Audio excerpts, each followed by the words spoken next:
Pues bueno, vamos a tratar de entender el criterio de estabilidad de Nyquist, que es el criterio gráfico que muchos ya manejan, y vamos a verlo desde una manera intuitiva que involucra la graficación, digamos, directa de polos y ceros y ver de dónde es que sabemos que el número de rodeos del punto -1, menos 180 grados pues es el punto que debemos rodear o no, dependiendo del número de polos y ceros en lazo abierto. Para lograr esto, pues hay una ayuda programada. Esta ayuda pues es gráfica y con esta podemos hacer diferentes cosas, ¿no? Para tratar de ir ganando intuición en este asunto de la estabilidad de Nyquist. Podemos aquí, por ejemplo, representar en este plano un sistema que podemos llamar GDS, que se define a partir de sus polos y de sus ceros.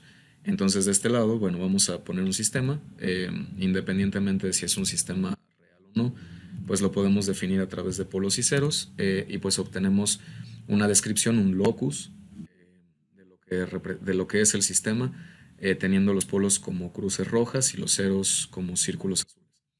Ahora, bueno, este es un plano S que implica que el eje horizontal es el eje de los reales, mientras que el eje vertical es el eje de los imaginarios.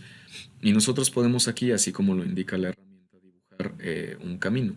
Es decir, nosotros podemos tomar un punto aquí donde está el cursor y ese punto va a tener una representación compleja que se puede sustituir en el sistema que estamos representando a través de sus polos y ceros. Es decir, yo en el sistema f de s sustituyo una s que corresponda con cualquiera de los puntos que están en este espacio y podemos obtener así una representación gráfica, pero en un plano que vamos a denominar f de s. Por ejemplo, yo puedo, no sé, puedo hacer un camino de aquí hasta acá y puedo evaluar para todos los puntos de ese camino sobre f de s y el resultado complejo también de f de s, pues se graficaría de una manera como la que se muestra del lado derecho. Entonces es importante considerar que a pesar de que los dos esquemas, las dos gráficas, tienen un eje horizontal real y un eje vertical imaginario, el diagrama del lado izquierdo, la gráfica del lado izquierdo representa los polos y ceros del sistema y una traza dirá que directamente se sustituye sus valores real e imaginario en FDS, mientras que el resultado de FDS pues es lo que aparece aquí. De esta manera nosotros tenemos un mapeo del plano S al plano FDS. Entonces, bueno, esa es la primera parte, ¿no? Es el preámbulo para entender lo que sigue. El sistema, como les comentaba, está definido por estos polos y ceros, de manera que pues ya nos imaginamos que tenemos pues dos polos, es decir, tenemos dos raíces en el denominador, tenemos dos ceros, tenemos dos raíces en el numerador, pero para ganar intuición en el criterio de estabilidad de Nyquist, vamos a comenzar a hacer trazas que tengan un cierto sentido, ¿no? Vamos a tratar de ver si las trazas en el plano S repercuten en la traza en FDS dependiendo de sus polos y de sus ceros. Entonces, para iniciar, vamos a envolver, por ejemplo, un cero. Al hacer esto, vamos a hacerlo siempre en sentido horario para ver si hay un cambio en el sentido dentro, o bueno, ya mapeado a FDS.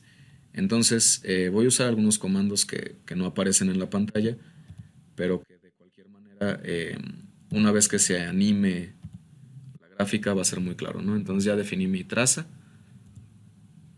Ahora estamos rodeando el cero en sentido horario y vemos que hay una representación en el plano FDS y vemos que esta representación envolvió el origen del plano FDS en sentido horario también. Ahora podemos hacer un experimento similar pero para el polo.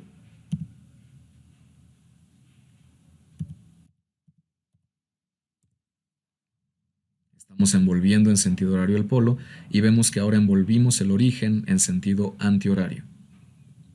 ¿Okay? Entonces, eso nos empieza a dar una intuición, ¿no? Esta intuición de que si yo envuelvo en sentido horario un cero en el plano S, cuando yo lo mapee al plano FDS voy a estar envolviendo el origen en sentido igualmente horario. Y al contrario con los polos, si yo lo envuelvo en sentido horario, voy a obtener también un resultado similar, pero voy a envolver el origen en sentido antihorario. Podemos confirmar si hacemos algo parecido ahora para el cero que tenemos de este lado.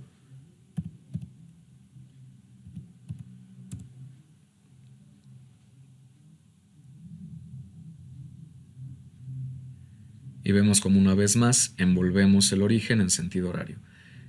Bueno, ya solamente por terminar la validación vamos a hacerlo con el último polo.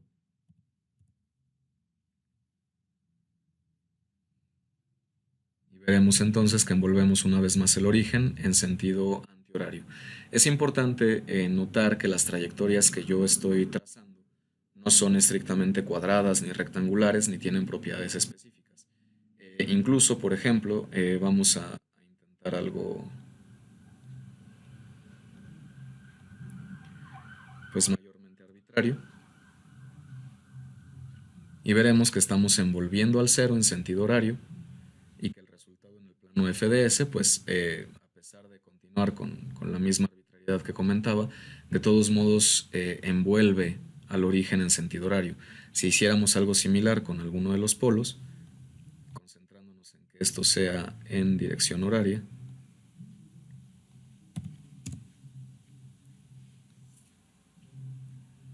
vemos a su vez que de hecho ahí ya envolvimos en sentido antihorario en el plano FDS al origen. Entonces esto pues nos da otra idea que es que no importa de qué manera envolvamos a los polos y a los ceros, vamos a obtener un solo rodeo, ya sea en sentido horario o antihorario respectivamente, si son ceros o polos, en el plano FDS de su origen. Ahora, ¿qué pasa si yo envuelvo más de un polo o más de un cero, ¿no? Para eso, pues vamos a hacer una traza que va a tener características pues extrañas para envolver dos ceros, por ejemplo. Entonces voy a iniciar aquí.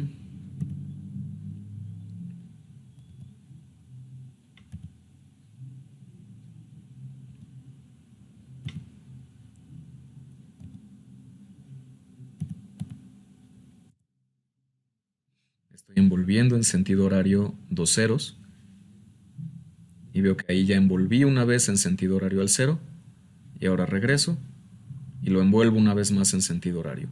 Entonces, si se fijan, yo aquí al envolver en sentido horario dos ceros, lo que obtuve fue una vez más el mismo rodeo del origen en sentido horario, pero fueron dos veces, debido a que son dos ceros. De manera similar, podemos evaluar para los polos en sentido horario.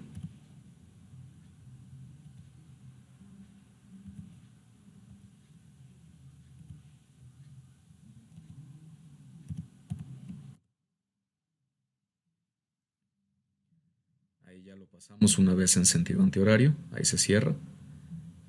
Y ahora una vez más en sentido antihorario, y ahí se cierra. Entonces, si lo vemos, una vez más una trayectoria cerrada eh, alrededor de dos polos que la construimos en sentido horario, pues genera también una trayectoria cerrada que rodea dos veces en sentido antihorario el origen del plano FDS. Si ahora, por el contrario, nosotros decidimos envolver un polo y un cero,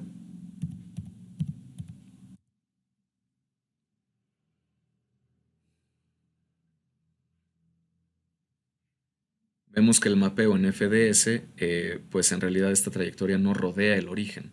Ahora nosotros podemos envolver, por ejemplo, una vez más un par de polos y ceros.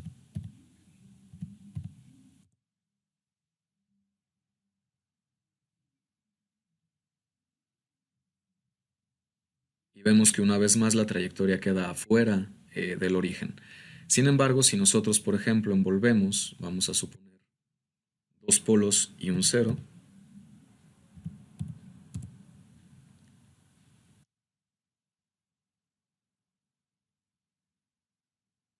vemos que en realidad rodeamos el origen una sola vez en sentido antihorario. Entonces, bueno, podemos guardar ese resultado como parte de la nueva intuición que estamos tratando de generar y vamos ahora a envolver dos ceros y un polo.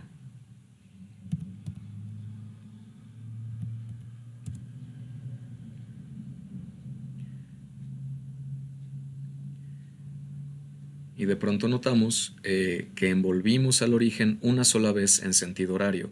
Esto nos habla de otra característica. Cuando nosotros tuvimos un polo más, es decir, dos polos y un cero, la diferencia pues es un polo más, envolvimos una sola vez al origen en sentido antihorario. Entonces podemos decir que los polos predominaban. En este momento, cuando envolvimos dos ceros en sentido horario, logramos un solo rodeo al origen en sentido horario igualmente. Es decir, que a pesar de que envolvimos un polo, hubo predominancia de los ceros. Por otro lado, bueno, con esto ganamos cierta intuición una vez más de que dependiendo de la diferencia entre los polos y ceros que se envuelvan en el plano S, vamos a obtener cierto número de rodeos del origen y el sentido de ese rodeo pues nos va a indicar cuál es la predominancia de uno o de otro. La única prueba que falta tal vez en este sentido pues es envolverlos a todos, para la cual esperamos pues que no exista ningún rodeo del origen.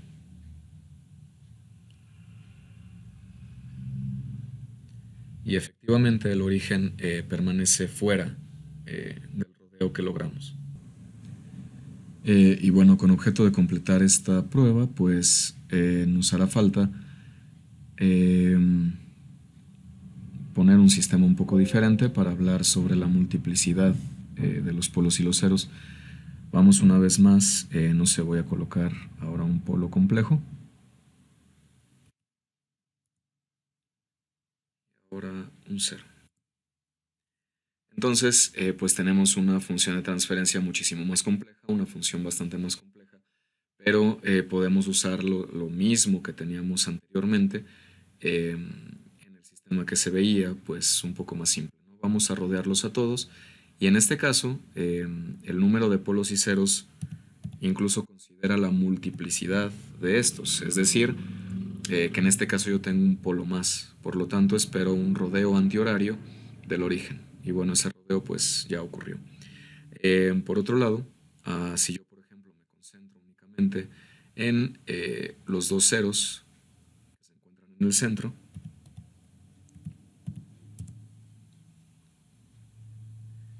yo estoy esperando ver dos rodeos en sentido horario, ahí estuvo uno, ahí estuvo el otro. También nosotros, por ejemplo, podemos hacer trazas más complejas, más extrañas. Y en este caso esperamos un solo rodeo antihorario. Y bueno, ahí es claro que existe un solo rodeo antihorario. Y por otro lado, si nosotros tomamos una trayectoria arbitraria para lograr predominancia de los ceros, por ejemplo, vamos a pasar por aquí.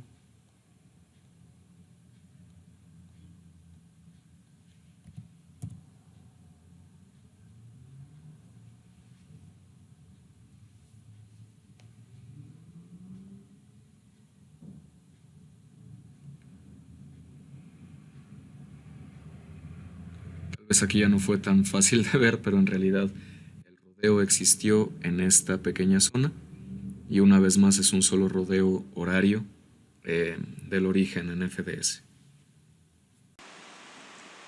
Y listo. Ahora que tenemos esa intuición acerca de que existe una correspondencia entre el plano S y el plano FDS y que además las trazas de uno pueden representarse en el otro y que esto puede ubicar en cierto momento donde se encuentran polos, donde se encuentran ceros, el paso siguiente hacia encontrar un criterio de estabilidad pues parece más simple. Es decir, nosotros sabemos desde el principio, bueno, se ha dicho en distintos cursos de control y es información más o menos conocida, que de un sistema cualquiera, si encontramos polos en el semiplano derecho, pues podemos calificar el sistema de inestable. Este plano pues es el mismo que hemos estado utilizando, es el plano S, y el punto entonces sería encontrar que el sistema en lazo cerrado tuviera o no tuviera polos en el semiplano derecho. Esto implica pues que el sistema en lazo cerrado obviamente carezca de este tipo de elementos en el semiplano derecho. Para poder avanzar más rápido vamos a hacer una aclaración, simple. Supongamos que tenemos el sistema G en lazo abierto. El sistema G va a tener una representación distinta en lazo cerrado. Vamos a plantearlo con álgebra de bloques.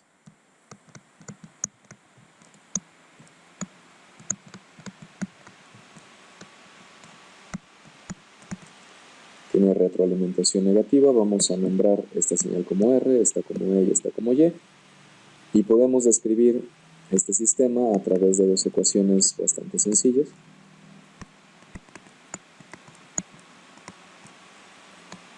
Y si las combinamos, si hacemos una sustitución,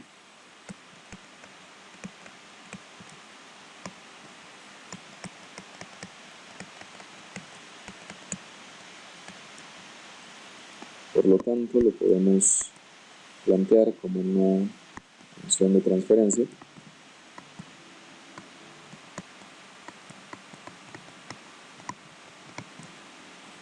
Y listo. Entonces vemos que la relación entre Y y entre R, es decir, el lazo cerrado de esta planta, pues tiene una representación diferente. Y lo importante de esto, pues, no es nada más que tenga una representación diferente, sino que si nosotros consideramos, por ejemplo, que G tiene un numerador y un denominador, que son polinomios, que cada uno de ellos tiene raíces, y suponemos por un momento que la retroalimentación es unitaria, entonces la representación en lazo cerrado pues se puede ver desde esta perspectiva. Es decir, que esta parte de abajo, que por cierto, esta ecuación de aquí se conoce como la ecuación característica y se representa normalmente por f de s. Ahorita, bueno, tal vez indagamos al respecto de por qué es tan importante. La parte de abajo, pues nosotros lo que vamos a tener es un resultado como este. Si nosotros procesamos toda la ecuación, pues sabemos que esto va a ir para arriba y nos vamos a quedar con esta parte de aquí. Es decir, que los ceros de la ecuación característica de f de s en realidad son los polos en lazo cerrado. Y si se fijan, pues es claro que esto es una suma matemática, no es una agregación. Yo no estoy combinando los ceros o las raíces de este denominador a las raíces de este numerador. En realidad se está modificando las raíces que se puedan obtener de este sistema. Entonces, por eso es importante, si yo solamente tengo la información de lazo abierto, es decir, si yo conozco D, por ejemplo, ¿cómo puedo determinar si en lazo cerrado existen problemas de estabilidad? Si el lazo cerrado, pues depende de esta parte, ¿no? Entonces, por eso es que el criterio de estabilidad de Nyquist pues tiene esta importancia, ¿no? Además de conceptualmente entender cómo funciona el diagrama de Nyquist. Podemos continuar con esto entonces a sabiendas de que tenemos una representación en lazo abierto, que es la que conocemos, y una representación en lazo cerrado que desconocemos, pero pues de esta es de la que nos interesa conocer la estabilidad. En este sentido, entonces, lo que nosotros buscamos es que de esta ecuación característica, pues queremos comprobar que no posea ceros en el semiplano derecho, dado que esos ceros son los polos en la ecuación de lazo cerrado. Es decir, que si yo encontrara, bueno, es una representación bastante similar, encontrar algo como esto, pues yo podría descartar el sistema, podría encontrarlo estable o inestable, ¿no? En este caso inestable. Para lograr esto, pues aparentemente, de acuerdo a lo que hemos estado revisando, podría yo hacer una trayectoria cerrada en sentido horario y podría esperar una representación en f de s que me indicara si se encierra o no se encierra el origen. Sin embargo, pues yo no sé en dónde van a estar colocados esos ceros, y cualquiera de los ceros o cualquiera, bueno, vamos a ponerlo genérico en este momento, cualquier elemento que yo esté buscando en el semiplano pues debería de ser localizable. Para esto se utiliza una cosa conocida como la trayectoria de Nyquist. Esta trayectoria de Nyquist es una trayectoria que tiene sentido matemático, no así tal vez gráfico, porque lo que nosotros vamos a hacer es envolver todo el semiplano derecho. Vamos a ponerlo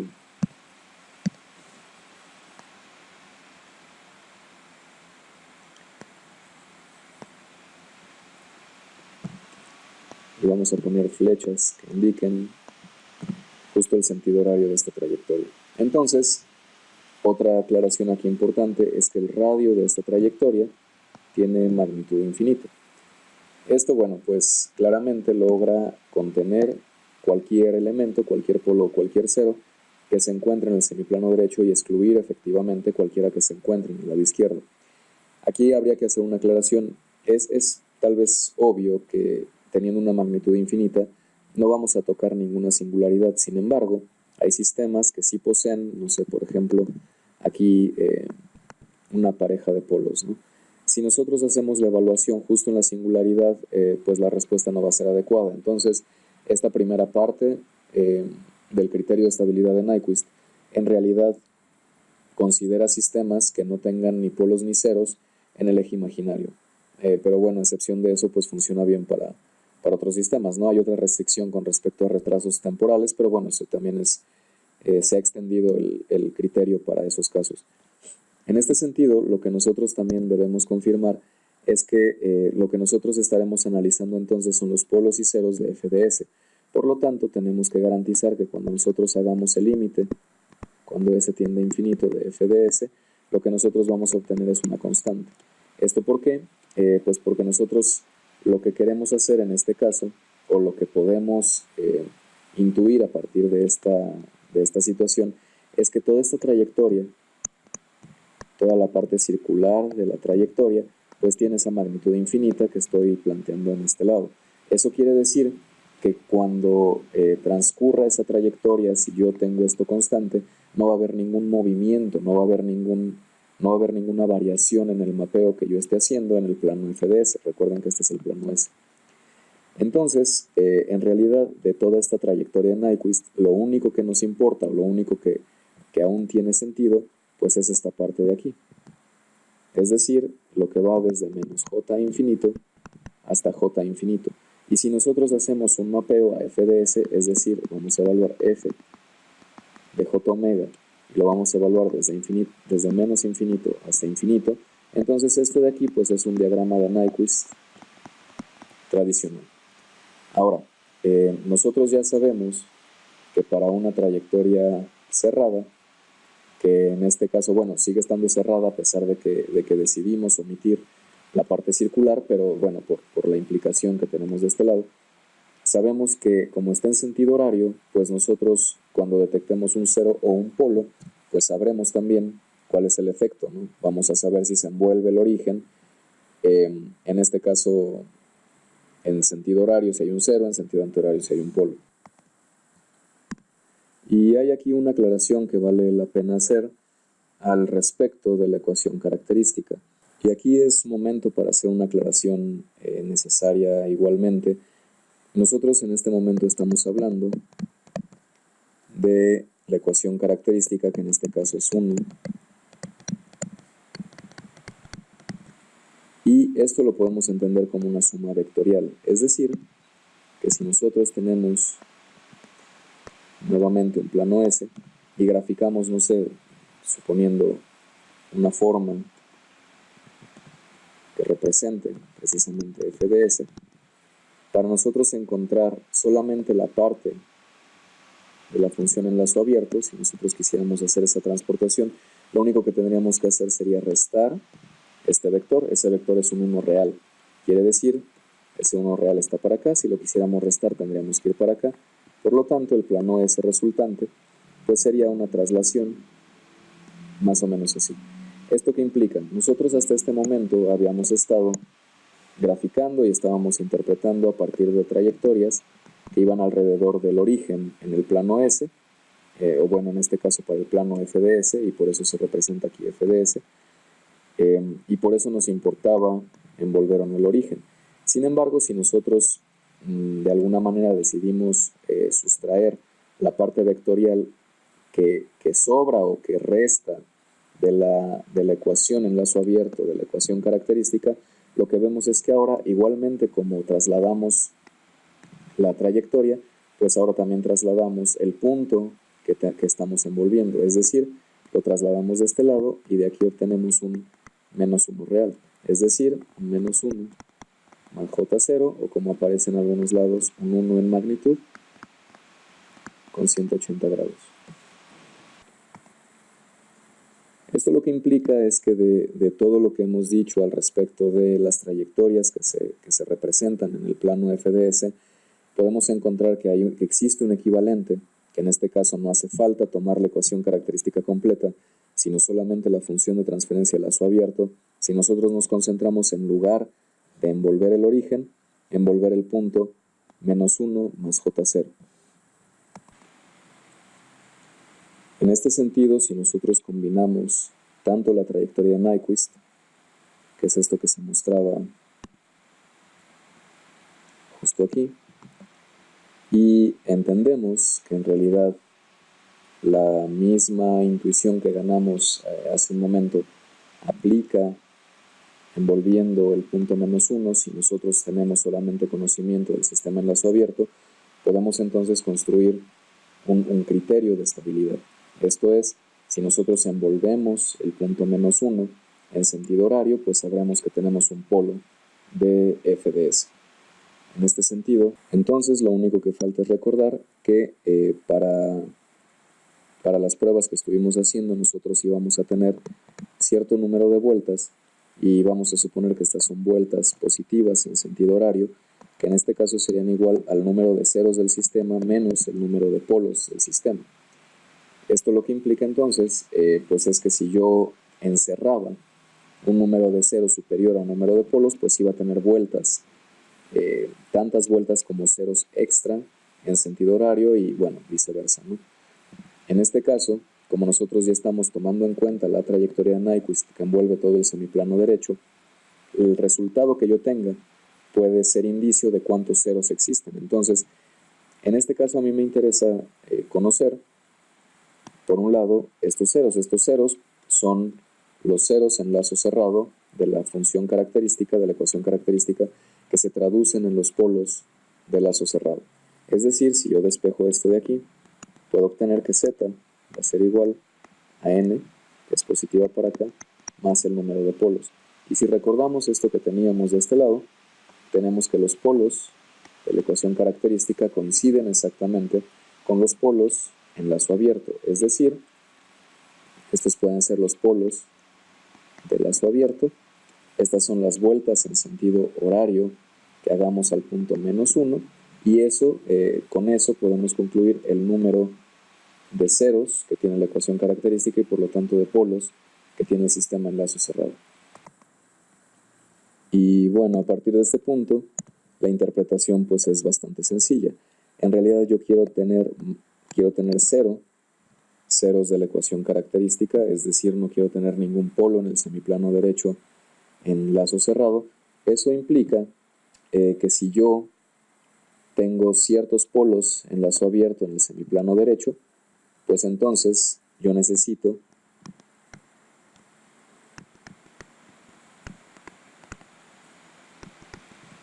¿y esto qué quiere decir? Este signo negativo podría ser lo mismo si yo en lugar de poner el signo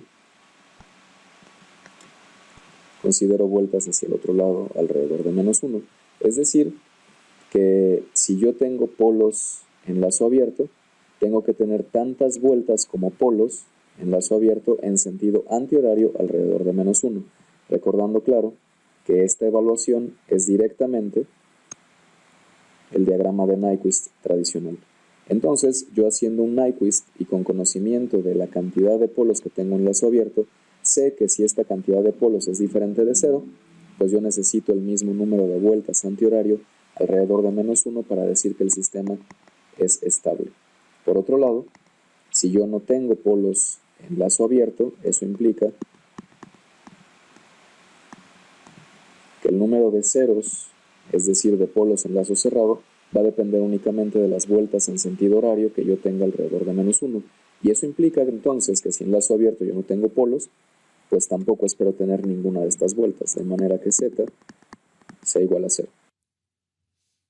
Y bueno, para concluir vamos a hacer las pruebas del criterio de estabilidad llevándolo hasta las últimas consecuencias. Vamos a suponer, por ejemplo, un sistema que esté distribuido de esta forma. Es claramente inestable en lazo abierto y lo que vamos a hacer es ir no desde menos infinito y más infinito, sino desde un número grande negativo hasta un número grande positivo. Vamos a hacer el barrido de frecuencias y vamos a ver cómo la traza se genera precisamente de este lado, en el plano FDS. Vemos que al tener un polo en el semiplano derecho en lazo abierto, esperaríamos tener un giro, esperaríamos envolver el punto -1, que se muestra en el diagrama de Nyquist aquí abajo, y en este caso esperaríamos que se rodeara en sentido antihorario una sola vez. Sin embargo, esto no ocurre. Esto lo que nos dice, un momento. Esto lo que nos dice es que si nosotros evaluamos el sistema en lazo abierto, bueno, ya sabíamos que era inestable. Sin embargo, si evaluamos el sistema en lazo cerrado, pues ahora confirmamos que a su vez es inestable.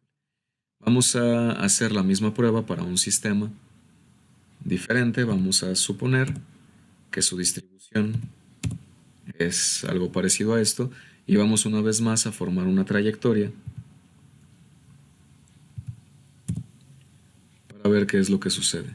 Vemos en este caso, bueno, estos picos que aparecen aquí se deben a la precisión numérica, al paso de muestreo que se está utilizando para la frecuencia, pero vemos que en este caso efectivamente se hace un rodeo horario del punto -1. Eso quiere decir que tenemos un rodeo y un polo en lazo abierto en el semiplano derecho, por lo que el sistema en lazo cerrado se espera que sea estable. Esta implicación en realidad lo que nos ahorra es calcular los polos de esta ecuación, que en este momento pues parecería algo sencillo, pero bueno, más adelante veremos que puede ponerse más complicado. En este caso vemos que el sistema en lazo abierto es efectivamente inestable, pero en enlazo cerrado, pues en realidad es estable. Ahora intentemos con un sistema más complejo, un sistema que se describa. Vamos a colocar una pareja de polos aquí, un cero de este lado, y vamos a hacer la misma prueba con la trayectoria que hemos estado utilizando. Y vemos que en este caso tenemos dos polos del lado derecho y tenemos a la vez dos rodeos en el diagrama Nyquist del punto -1. En este caso se vuelve un poco más obvia la ventaja de utilizar el criterio de estabilidad de Nyquist, en tanto que la ecuación que tenemos de este lado pues ya involucra órdenes altos. Entonces vamos a hacer la prueba con el step. Vamos a probar que en lazo abierto el sistema es efectivamente inestable. Sin embargo, en lazo cerrado, pues el sistema es estable. Y ahora para un sistema aún más complejo,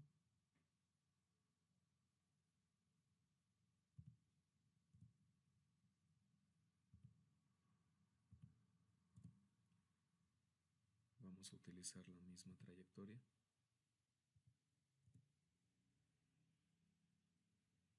Y vemos que para dos polos en el semiplano derecho tenemos a la vez dos rodeos en sentido antihorario en el diagrama de Nyquist alrededor de -1, y esta vez pues es muy clara la ventaja que ofrece este criterio, pues este sistema puede identificarse como un sistema estable en lazo cerrado. Para saberlo habríamos requerido resolver pues las raíces de este polinomio. Hacemos la prueba como hemos estado haciendo desde hace rato y vemos que el sistema en lazo abierto es efectivamente inestable. Sin embargo, si hacemos la prueba en lazo cerrado, vemos que el sistema pues es estable.